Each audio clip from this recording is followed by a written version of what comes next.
काज़ी अहमद भरसां झलो मस्जिद स्टाफ वटि मलवा शाह खमान जातल 16 वरे जे नींगर जो लाश हथ जिन ते नवाब वली मोहम्मद पुलिस पहुची लाश कढायो। लाश के नवाब वली मोहम्मद पुलिस पारां काज़ी अहमद तालका अस्पताल पहुचायो वियो आहे जिते पोस्टमार्टम कयो वियो आहे। जिन ते लाश जी सुञाणप न थी सघी आहे।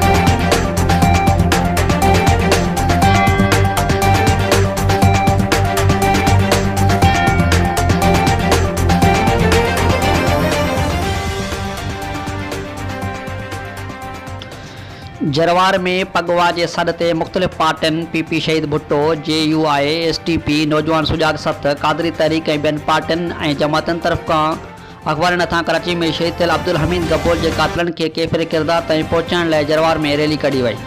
रैली माथेलो चौक थींदे मैन चौक ते पहुचण बाद सख़्त नारेबाज़ी कई वई।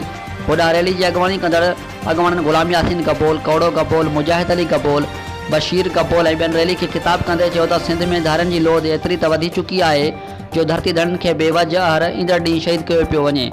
जॾहिं त असांजी सख़्त लफ़्ज़नि में मज़म्मत कयूं था। सिंध हुकूमत खां मुतालबो कयूं था त अफ़गाननि समेत सभिनी धारनि खे सिंध मां निकाले ॾेई धरती धड़नि खे सकून सां पंहिंजी धरती ते रहण ॾिनो वञे।